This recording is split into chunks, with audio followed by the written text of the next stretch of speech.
हाँ भैया, MPI studio Mainpuri के माध्यम से बाबा जहारवीर की जन्म की कथा सुनाने जा रहे हैं। गायक हैं अतर सिंह राठौर और नक्कारे पे संगति कर रहे हैं मुन्ना लाल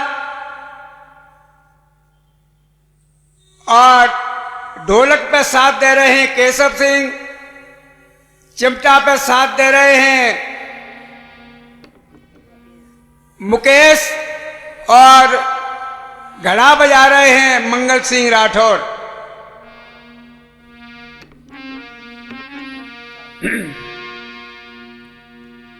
अरे सुमरो सारद मात बोधि मोह देव बाबानी,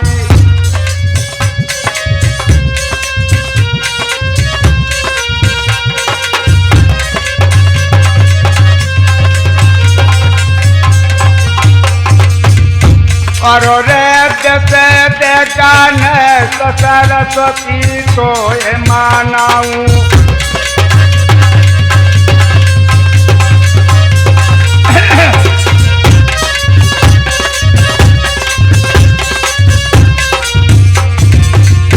अरे सतवा में बैठ पीर को जन्म तो नाऊं।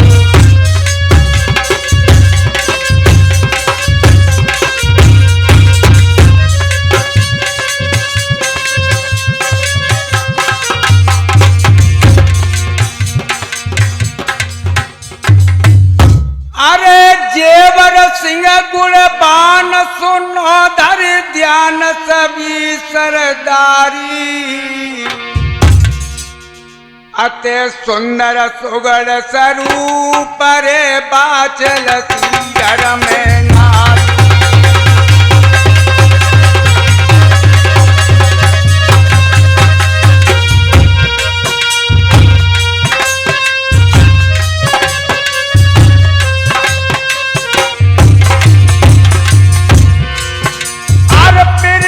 पुत्र समान लुटेर दान दुजन को भारी, दुजन को भारी। फिर भी न होई संतान रे दो की मन आत भारी।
बाबा जहारवीर के पिता का नाम राजा देव सिंह था और देव सिंह के पिता का नाम राजा उमराय था। राजा देव सिंह की शादी हुए 12 साल बीत जाते हैं लेकिन इनकी कोई औलाद नहीं होती है। जब औलाद नहीं हुई तो राजा देव सिंह से निर्वंशिया कहने लगे और रानी बाचो से बान बजुरिया कहने लगे। एक दिन की बात है, राजा देव सिंह की हवाखोरी के वास्ते अपने महलों से बाहर आते हैं। रास्ते में मेहतरानी मिल जाती है और जैसे ही मेहतरानी ने राजा देव सिंह को देखा पीछे पीठ घुमा करके खड़ी हो जाती है और देखिए क्या कह रही है। लो आज सुबह सबसे पहले मेरा बंसी का मुख देखा है।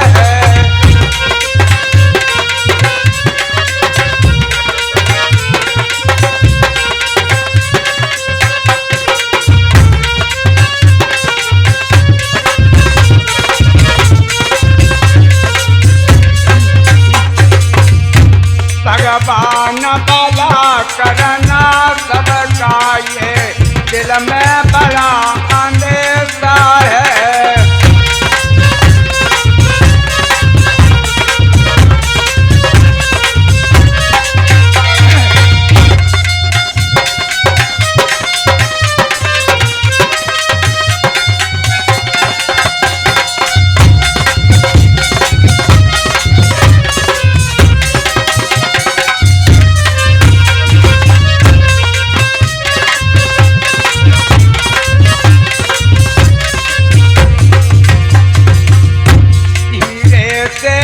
पके कानों ने जब सुना बाउलई बुलाए।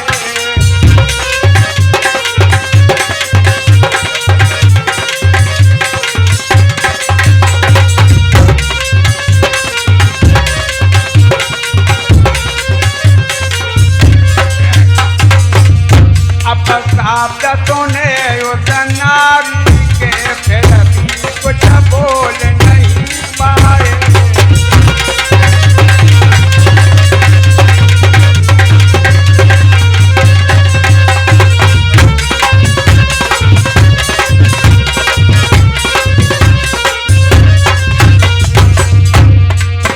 पहले तो क्रोध बड़ा भारी,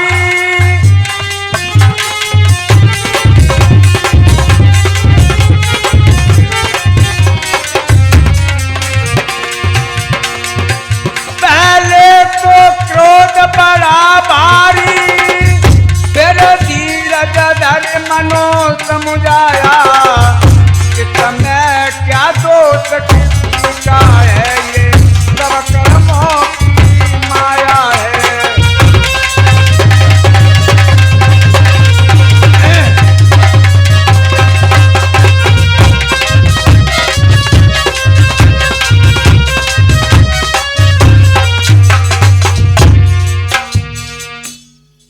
आप देखिए मैत्रानी ने जैसे ही राजा देव सिंह को देखा कहने लगी आज इस निर्वंशी का मुंह देख लिया है और हो सकता है शाम को हमें खाना नसीब न हो। और ये बात राजा देव सिंह ने अपने कानों से सुनी।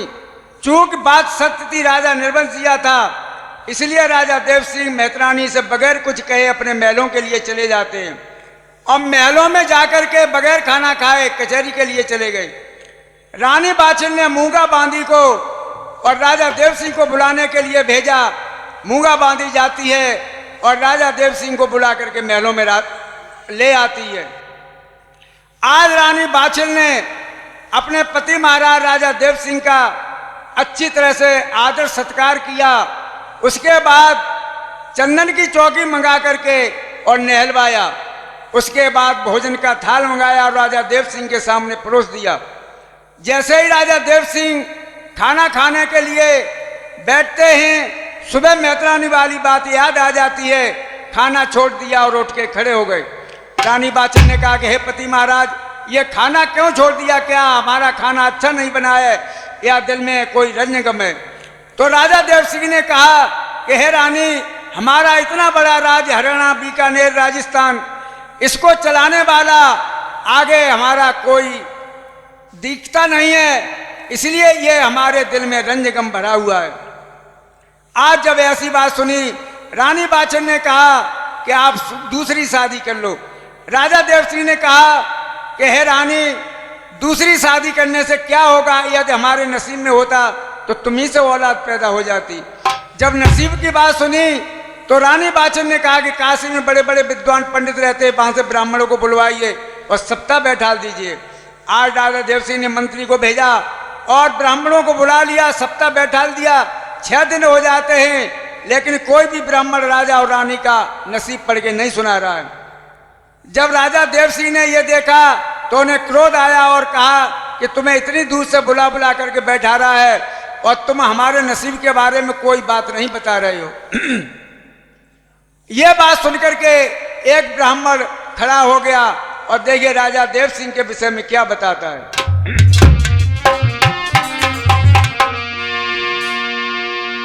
एक जन्म की कहे भूप, तेरे 7 जन्म यदि आरो है, बेटा बिटिया ना कर मन के सो, ऐसो भाग्य तुम्हारो है।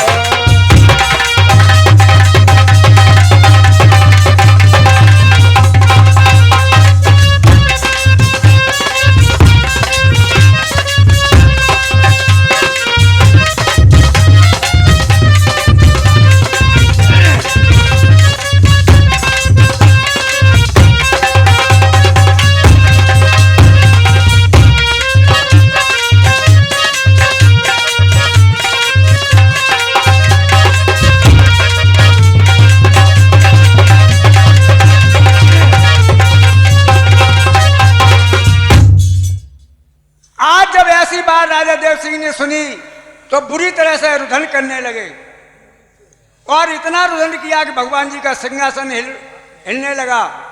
भगवान जी ने नारद जी को पता लगाने के लिए भेजा। नारद जी आते, पता लगा करके वो भगवान जी के पास पहुंच जाते और कहा कि एक राजा बहुत बुरी तरह से रो रहा है। आज भगवान जी दलित ब्राह्मण का रूप धारण करके और राजा देव सिंह की कचहरी में आते हैं। कहा कि हे बेटा, तू इतनी बुरी तरह से क्यों रो रहा था? राजा देव सिंह ने कहा कि हमने ये काशी से ब्राह्मण बुलवाए थे, उनमें से एक ब्राह्मण ये कह रहा है कि 7 जन्म तक तुम्हारे कोई औलाद नहीं है। भगवान जी ने कहा ये झूठ बोल रहे हैं, ऐसा करिए इन्हें उचित दान दक्षिणा देकर के विदा कर दीजिए, अकेले में तुम्हारा नसीब पड़ के हम सुनाएंगे। आज राजा देव सिंह ने सभी ब्राह्मणों को विदा कर दिया।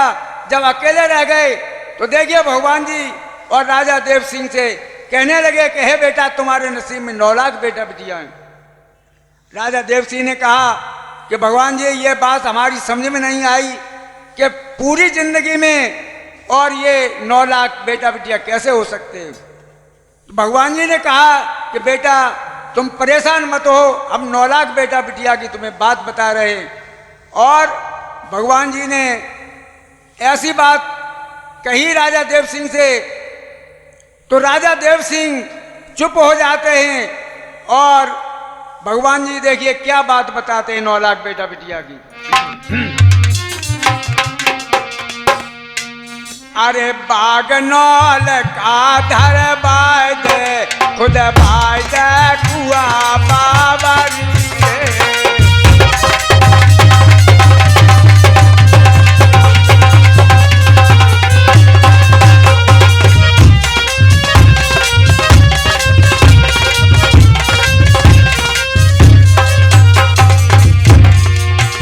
अरे मंदिर शिवजी का बना बाज भाड़ा द्वारी रे।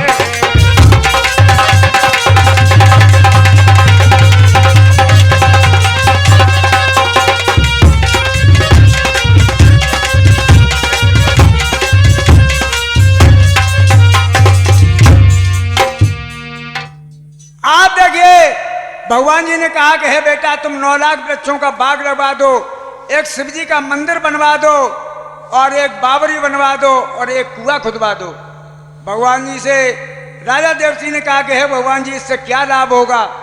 तो भगवान जी ने कहा कि हे बेटा तुम्हारे बाग के किनारे से जो लोग निकलेंगे, वृक्षों की शीतल छाया में बैठेंगे, कुएं का ठंडा पानी पिएंगे तो तुम्हें जरूर ही आशीर्वाद दे करके जाएंगे और तुम्हारे जो मंदिर में पूजा करेंगे उनकी पूजा का आधा फल तुम्हें प्राप्त होगा। आज इतनी बात कह करके भगवान जी अलोप हो जाते। आते सबने देखा लेकिन जाते हुए किसी ने नहीं देखा। राजा देव सिंह अपने महलों में आते रानी बाचल को सारी बात बताई और कहा कि भगवान जी आए थे, उन्होंने हमें ये धर्म टहल बताई है। रानी बाचल ने कहा तो इसे जरूर करना चाहिए। तो देखिए राजा देव सिंह और रानी बाचल और नौलखा बाग का निर्माण किस तरह से करवाते हैं।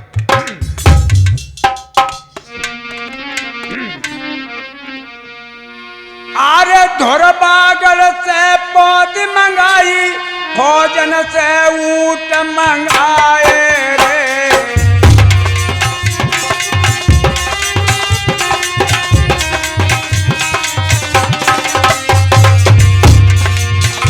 अरे सोने का हल लेकर राजा देखो बाग डरा दे जावे।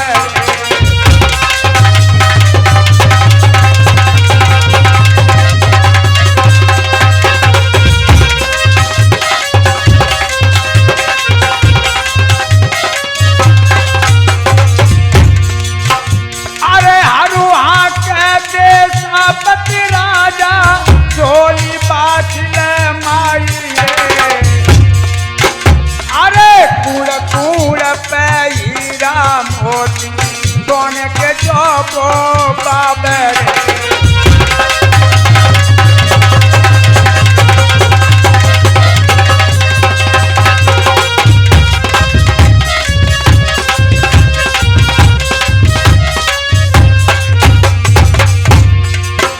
अरे आम लगाए और मऊर लगाए नीऊ नारंगिया नार रे। और हीरा मने मारी जमे किलो रख भारी बुलो नीचे केरा खारी रे।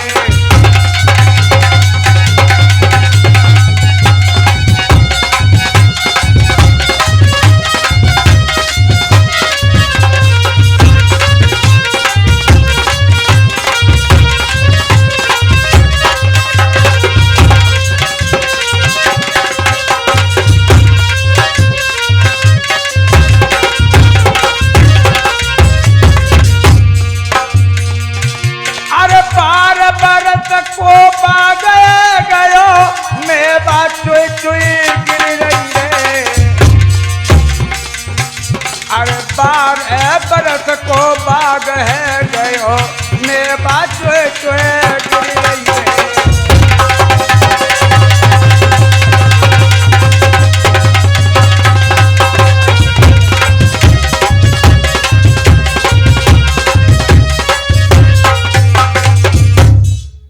आज देखिए राजा और रानी ने मिलकर के नौलखा बाग का निर्माण कराया और हीरा मनमाली उसमें रखवाली के लिए नियुक्त कर दिया। बाग को लगे हुए धीरे धीरे 12 साल बीत जाते हैं। मेवा पक पक कर और जमीन पर गिरने लगी। मालीराम सोचने लगा कि ये पहली मेवा इसे राज दरबार में लेके चलना चाहिए तो हमें ढेर सारा इनाम मिलेगा। तो देखिए मालीराम ने एक सुंदर सी डाली बनाई, अच्छे अच्छे फल और फूल रख के और लेकर के राज दरबार में पहुंच जाता है। डाली को जैसे ही रखा और राजा देव सिंह की जैसे ही निगाह पड़ती है पूरी डाली सूख जाती है। राजा देव सिंह कहने लगे कि हे मालीराम तू ये राज दरबार में सूखी पाकी मेवा लेकर के आया है। जब ऐसी बात सुनी मालीराम सोचने लगा कि यदि राजा को क्रोध आ गया तो हो सकता हमें फांसी लगवा दे, इसलिए कोई बात बनानी चाहिए। तो देखिए मेवा सूखने की और राजा देव सिंह को मालीराम क्या बात बताते कहने लगे। आरे संगमरमर तेरी बनी रे कचहरी और पानों से मंडप छाया रे।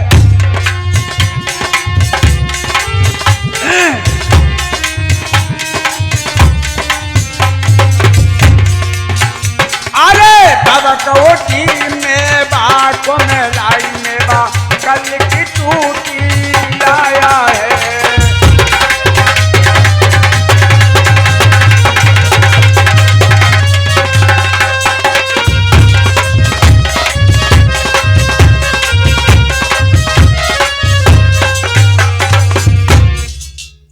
आज मालीराम ने कहा कि राजा साहब आपका ये जो भवन बना हुआ है पूरा संगमरमर का बना है, इसमें कहीं से हवा नहीं आ रही है। एक तो कारण ये हो सकता है, दूसरा कारण ये हो सकता है कि हमारी मालिन ने ताजी मेवा निकाल करके और बासी मेवा रख दी हो। आज राजा देव सिंह प्रसन्न होते हैं और माली को ढेर सारा इनाम देते हैं। मालीराम इनाम लेकर के अपने बाग में आता है और रानी बातचीत से कहा कि हे मालिन जितनी इनाम लेकर के हम आए उतनी इनाम लेकर के तू आएगी तो हमारो तुम्हारो साजो है और नहीं तो कल से न्यारो साजो ही जाए। आज मालिन ने जब ऐसी बात सुनी तो मालिन ने एक सुंदर सी डाली बनाई और लेकर के राज दरबार के लिए चल देती है। और जैसे ही रानी बाछिल के पास पहुंची, मेवा की डाली को रख दिया और रानी बाछिल से कहने लगी कि क्या रानी साहब अब हम जाएं? रानी बोली जाओ, लेकिन बांदी वहीं खड़ी रही। उसके बाद मूंगा बांदी ने कहा कि हे रानी साहब, ये बार बार जाने की बात इसलिए कर रही है क्योंकि तुमने इसे कोई इनाम नहीं दिया है। तो आज रानी बाछिल ने और ढेर सारा इनाम और मालिन को दिया। मालिन लेकर के और अपने बाग में आती है। उधर क्या होता है कि जैसे ही शाम हुई, राजा देव सिंह कचहरी बंद करके महलों में आते और मेवा की डाली जैसे ही देखी, कहने लगे रानी बाछिल से कि हे रानी बाछिल, ये मेवा कहाँ से आई है? ये बहुत सुंदर है। रानी बाछिल ने कहा ये अपने नौलखा बाग की मेवा है, आप इसे ग्रहण करिए। आज जब ऐसी बात सुनी तो देखिए राजा देव सिंह ने फेंटा से चाकू निकाला और एक फल उठाया और जैसे ही काटने के लिए तैयार हुए, रानी बाछिल ने आगे बढ़ करके हाथ पकड़ लिया और कहने लगी कि वैसे तो आप बहुत होशियार पूरा राजपाट चलाते, लेकिन कभी कभी भूल कर जाते हो। राजा देव सिंह ने कहा कि हे रानी, हमने कौन सी भूल कर दी? तो देखिए रानी बाछिल कौन सी भूल बता रही है राजा देव सिंह की।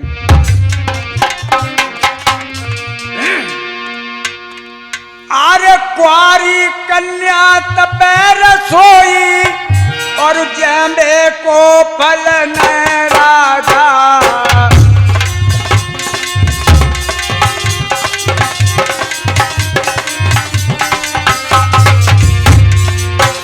अरे कुआरी कन्या चलो भर लिया मैं, जैंबे को फल न राजा।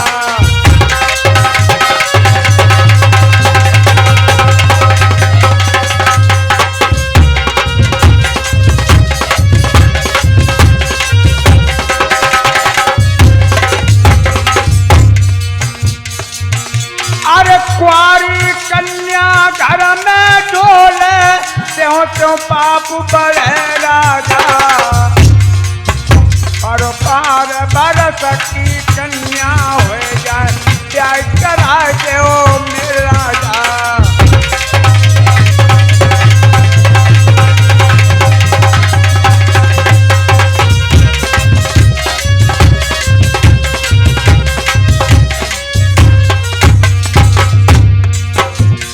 पार बरस को पा गयो, प्याव करो भले खाओ राजा। अरे पार बरस को पा गयो, प्याव करो भले खाओ राजा।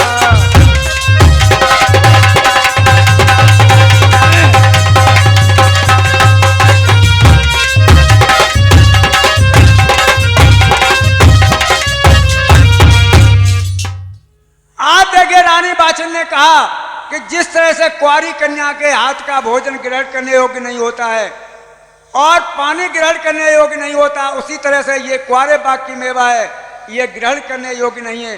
पहले बाग का विवाह करो, उसके बाद ये मेवा ग्रहण करना। आज राजा देव सिंह रानी बाछिल की बात मान लेते हैं और अपने बाग का विवाह करने के लिए अपने इष्ट मित्रों के लिए, और देखिए पत्र किस तरह से भिजवाते हैं।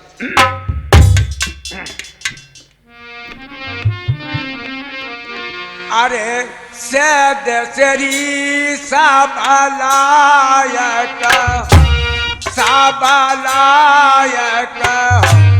ओ पमा बड़ा योग्य बने।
इष्ट मित्रों के लिए और देश विदेश के लिए पत्र भिजवा दिए।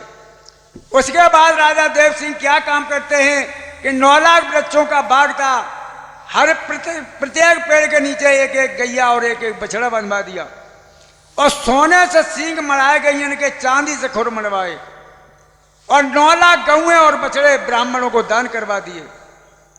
उसके बाद राजा देव सिंह और रानी बाछिल और बाघ का विवाह करने के लिए देखिए किस तरह से चलते हैं। राजा देव सिंह नीली घोड़ी पर सवार हुए और रानी बाछिल डोला में बैठ जाती है और चल देते हैं।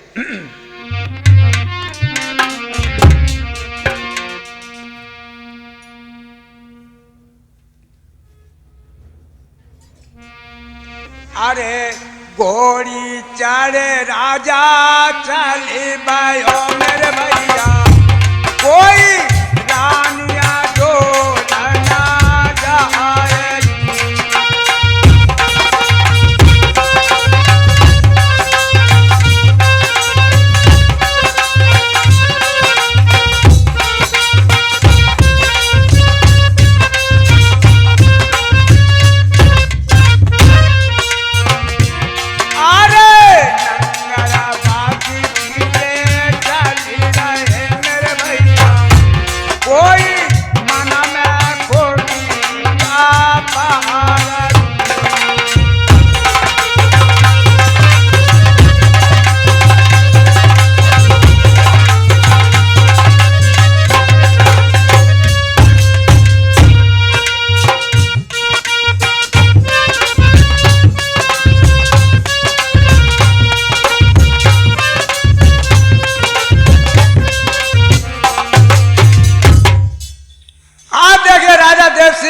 नीली घोड़ी पर सवार हुए और रानी बाछिल डोला में बैठ जाती है और सभी नंगरवासी पीछे पीछे चल देते।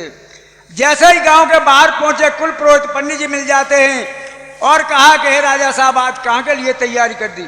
राजा देव सिंह ने कहा कि हम अपने बाग का विवाह करने के लिए जा रहे हैं। पंडित जी ने कहा कि अभी तुम्हारे शीश पर शनिदेव का वास है, इसलिए तुम जिधर देखोगे उधर तुम्हारा अनर्थ होगा, इसलिए आज बन जाओ। राजा देव सिंह ने कहा कि हम छत्री चौहान हैं, हमारा पैर आगे बढ़ जाता है फिर पीछे नहीं लौटता है, हमें कोई ऐसा उपाय बताओ जिससे हमारा अनर्थ भी न हो और हमें लौटना भी न पड़े। आज पंडित जी ने कहा कि आप आंखों से पट्टी बांध लो। राजा देव सिंह ने आंखों से पट्टी बांध ली और बाग के अंदर पहुंच जाते हैं और सबसे पहले कुआं के पास भामरे डालने के लिए पहुंचते हो तो देखिए नतीजा क्या होता है।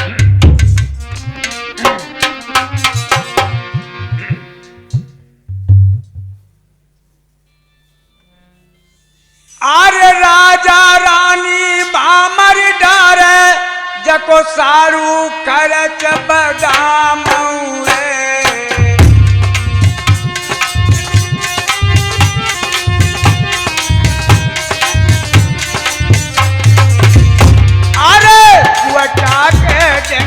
राजा जावे जको जहरनी रहे जावे।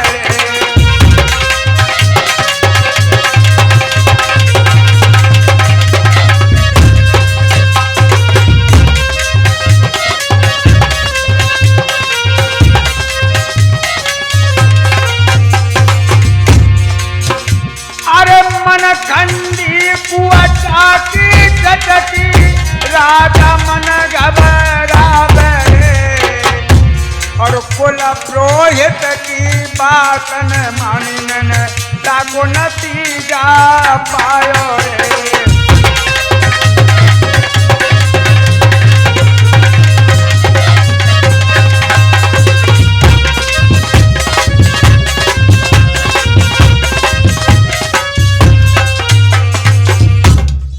आप देखिए जैसे ही राजा रानी कुआं के पास भामरे डालने के लिए पहुंचते हैं, कुएं की मनखंडी चटक गई और कुएं का पानी जहर हो गया। राजा देव सिंह सोचने लगे कि वास्तव में पंडित जी ने सही बात कही थी और उनकी बात को हमने नहीं माना, उसका नतीजा हमारे सामने आ गया। अब देखिए राजा देव सिंह बाग के अंदर लौट के आते हैं और जैसे ही बाग में आए तो शनिदेव ने 5 साल के बालक का रूप बना लिया और कहा कि हे राजा साहब तुम आंखों से पट्टी क्यों बांधे हुए, तुमने अपने देश विदेश से इष्ट मित्रों को बुलाया है और तुम आंखों से पट्टी बांधे रहोगे तो तुम्हें कैसे पता चलेगा कौन आया कौन नहीं आया। आंखों से पट्टी खोल दो। आज राजा देव सिंह ने आंखों से पट्टी खोल दी और रानी बादशाह से कहने लगा कि हे रानी, इस बाग को 12 साल हो गए, अभी हमने ये नहीं देखा कि इसमें कौन कौन सी मेवा कौन कौन से फल फूल है। आज हम इस बाग का भ्रमण करेंगे। तो राजा देव सिंह भ्रमण करने के लिए चल देते हैं और नतीजा क्या होता है।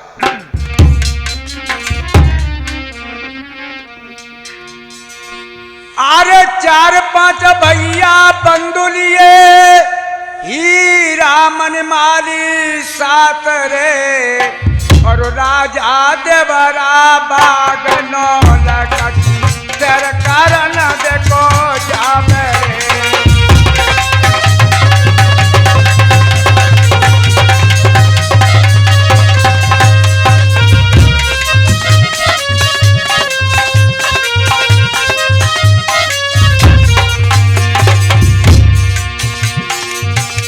अरे राजा देवरा बाग नौलखी तेर कारण देखो जावे रे।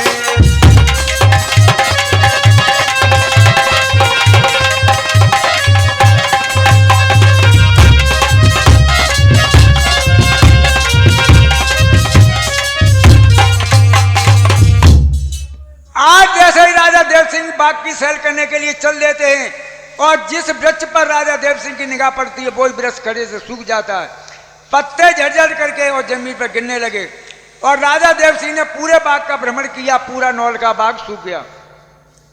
भैया बंद जो कदुआपुरी और लड़ुआपुरी चल रही थी, उन्होंने देखा, देखिए इस राजा की निगाह कितनी खराब है, इसकी निगाह से हरे भरे वृक्ष सूख गए और कहीं इसने हमारी तुम्हारी तरफ आकर के देख लिया तो यहीं बैठे बैठे सूख जाएंगे। इसलिए ऐसा करो कि ये राजा लौट के जब तक आए तब तक एक एक करके बाग के बाहर निकल लो।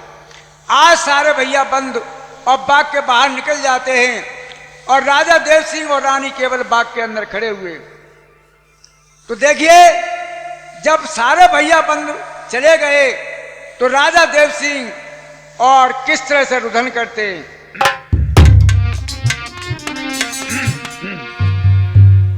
मेरो सूख गौला का बाग करम गति ओठी भाई मेरो।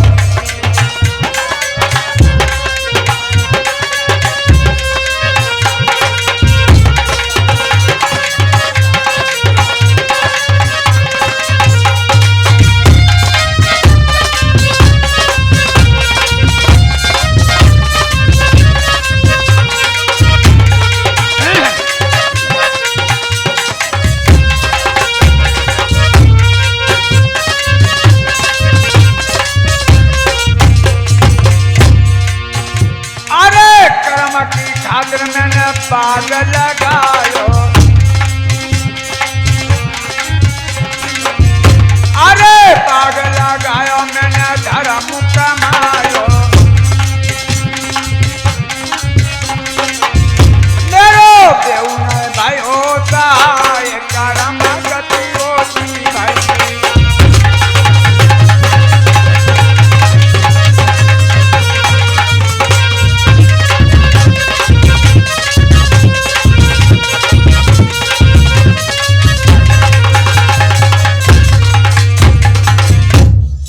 आज देखिए राजा देव सिंह और इस तरह से और बाग में अकेले खड़े हुए रुदन कर रहे।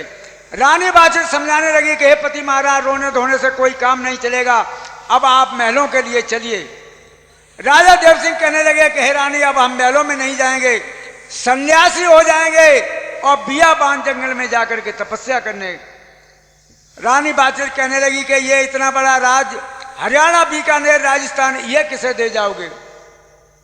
और रानी बादशाह कहने लगी कि हे पति महाराज, ये तुम पे अकेली आपत्ति नहीं पड़ी है, दुनिया में ऐसे बहुत से लोग हुए जिन पे बड़ी बड़ी आपत्ति पड़ी है। तो देखिए रानी बादशाह किस किस का उदाहरण देकर के समझा रही है। चाहे कोई झूठ न मानो, चाहे कोई झूठ न मानो, होनी बड़ी रे भाले भाले।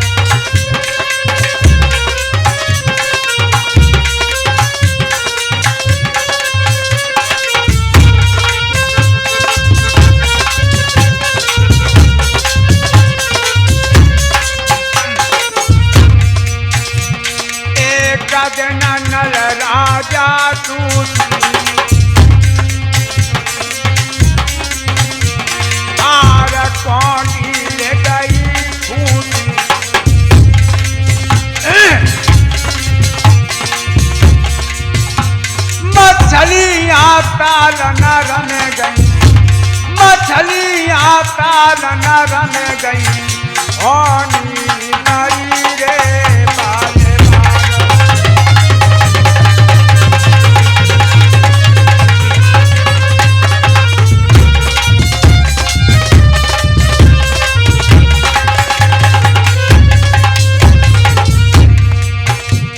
एक दिन आराधना पर टूटी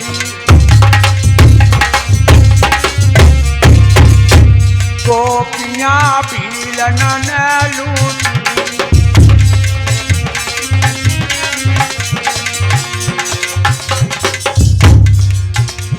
बाल सब झूठे पड़ गए, बाल सब झूठे पड़ गए होनी बड़ी रे बाले बाल।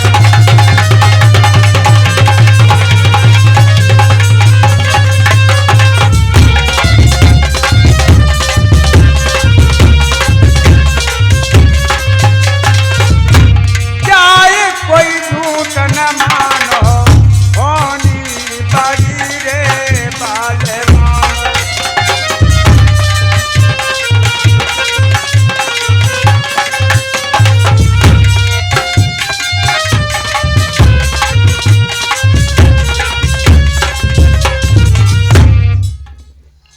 आज देखिए इस तरह से रानी बाछिल और अपने पति महाराज राजा देव सिंह को समझा रही है, लेकिन राजा देव सिंह की समझ में कोई बात नहीं आ रही है और कहने लगे कि हे रानी, अब हम बियाबान जंगल में जाकर के तपस्या करेंगे और महलों में नहीं जाएंगे। रानी बाछिल ने कहा कि हे पति महाराज, ये राज किसे दे जाओगे? राजा देव सिंह कहने लगे अपने साधु रूपचंद को दे जाएंगे। रानी ने कहा कि राजा, अपने साधु से पूछ तो लो तुम्हारा राजपाट लेगा या नहीं लेगा। तो साधु के पास राजा देव सिंह जाते हैं और जैसे ही राजा देव सिंह पहुंचते हैं, साधु ने फाटक बंद करवा दिया और अंदर से कहने लगा कि हे साधु, तुम बाहर बाहर और अपने घर के लिए लौट जाओ, क्योंकि तुम्हारी निगाह से और हरे भरे बाग सूख गए और कहीं तुमने हमारी सभा में आकर के देख लिया तो ये सारे आदमी बैठे बैठे सूख जाएंगे। आज साधु की बोली और राजा देव सिंह को गोली के समान लगती है। राजा देव सिंह अपने महलों में आते हैं और जैसे ही महलों में आए तो देखिए राजा देव सिंह क्या काम करते हैं। आज राजा देव सिंह ने और पीले पीले वस्त्र धारण कर लिए और जैसे ही राजा देव सिंह को जोगिया वेश में देखा, रानी बाछिल कहने लगी कि हे पति महाराज, आप थोड़ी सी देर रुक जाइए और हम भी ऐसे पीले पीले वस्त्र धारण करके तुम्हारे साथ चलेंगी। जब ऐसी बात सुनी तो राजा देव सिंह और रानी बाछिल को देखिए किस तरह से समझाते, कहने लगे।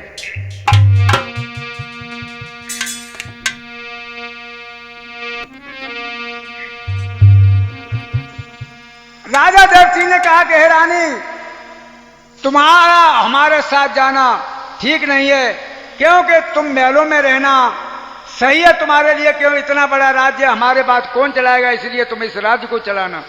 जब ऐसी बात सुनी तो रानी बाछिल कहने लगी कि नहीं पति महाराज, हम तुम्हारे साथ ही चलेंगी। जब ऐसी बात कही तो राजा देव सिंह और रानी बाछिल से कहने लगे, अरे बेटी तो रही और रनिया जाई तो महल में,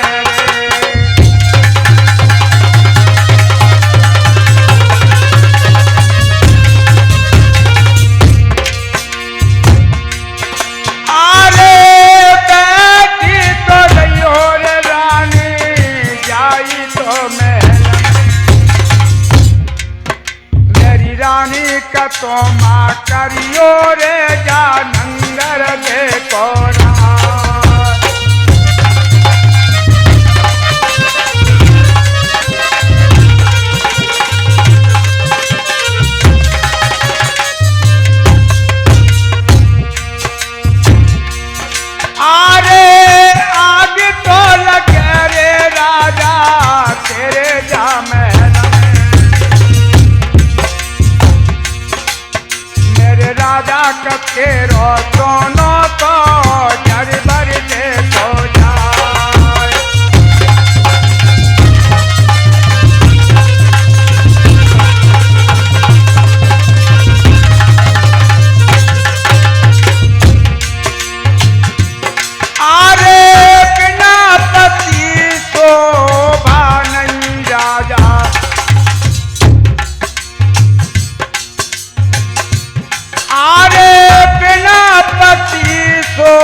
मारो सैया मोर।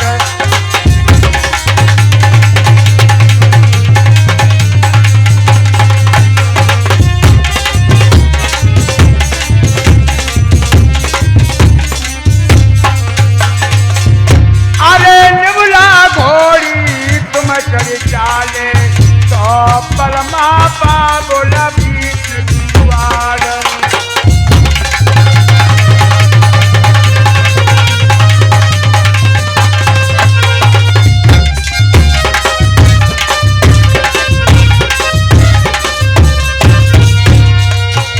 अरे पाला पना जोगी तुम ना है गए तो पलमा अद पर धारो जोग।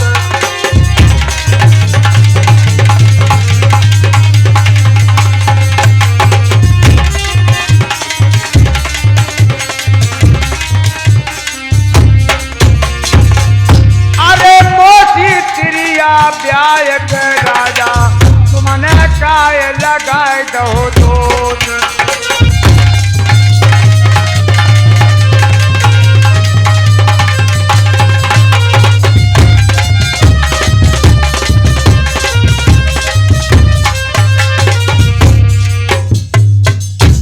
आज रानी और अपने पति महाराज राजा देव सिंह से कहने लगी कि हे पति महाराज, तुम्हें जब जोगी होना था तो तुम बचपन में ही हो जाते, हमारे साथ शादी क्यों की?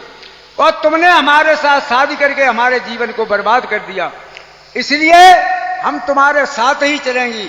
और देखिए रानी बाछिल अपनी मजबूरी क्या बताती है, कहने लगी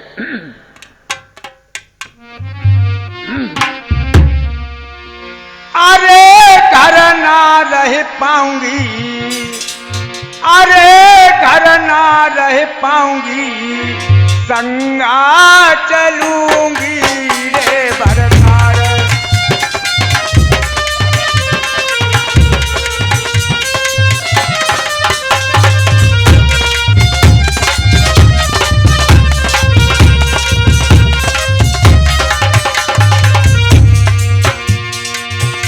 अरे तुम ही ना का मेरे सब सुख देवा, और हर दम करूं तुम्हारी सेवा।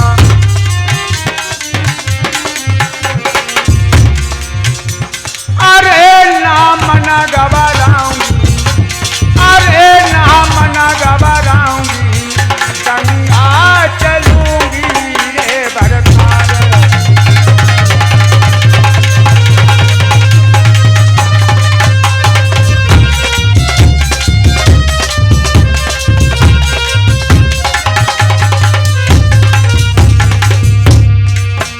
अरे छोड़ दई मैंने महल अटारी,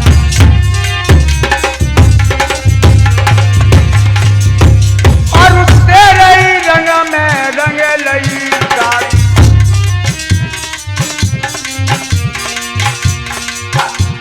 अरे जोगन बन जाऊंगी, गंगा चलूंगी रे बरसार।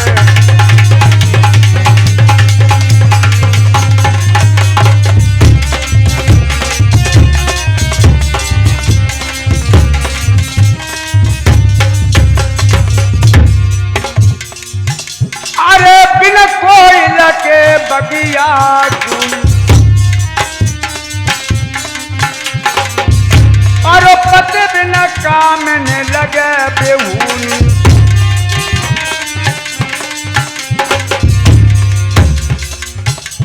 अरे महल न दुख पाऊंगी, गंगा चलूंगी रे बरसार।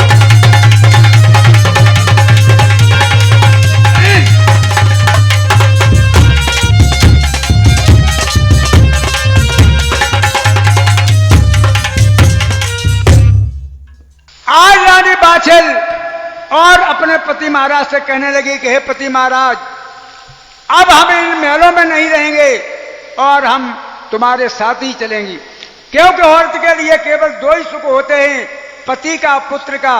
हमारे कोई पुत्र नहीं है और तुम बियाबान जंगल में जा रहे हो, इसलिए हम तुम्हारे साथ ही चलेंगी।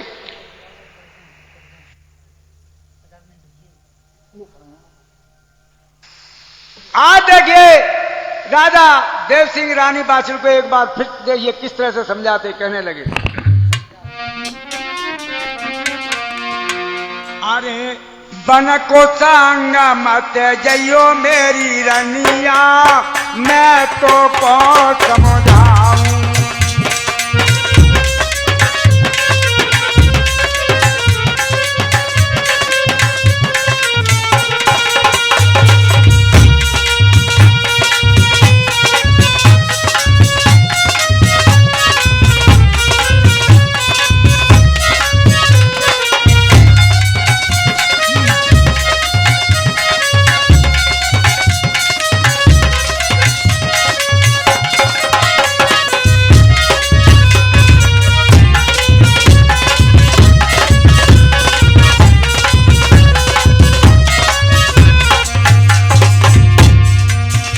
अरे बन को संग मत जइयो मेरी रनिया, मैं तो को समझाऊं।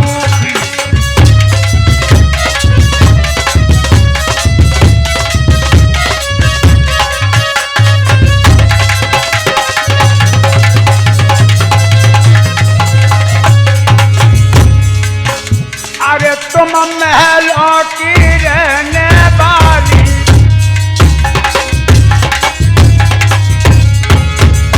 और गद्दा पलंग पर सोने वाली।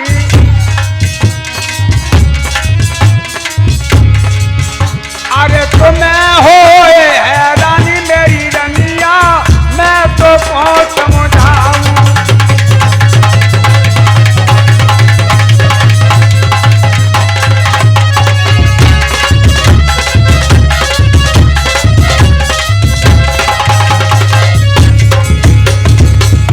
अरे कंकड़ों पर चलना होगा, और खुली जमीन पर सोना होगा।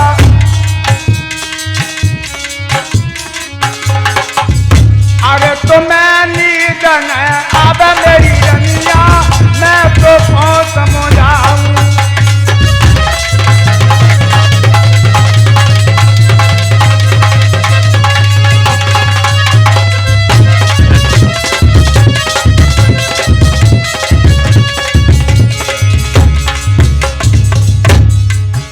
अरे शेर चार और चीता पाओ,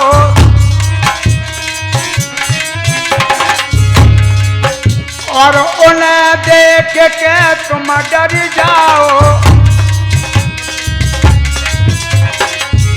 अरे ताकई घर में रहियो मेरी रनिया, मैं तो को समझाऊं।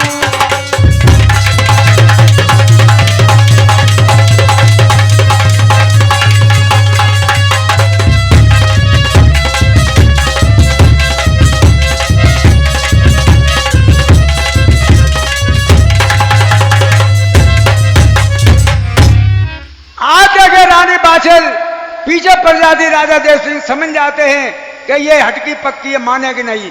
तो राजा और रानी दोनों बियाबान जंगल के लिए चले जाते हैं।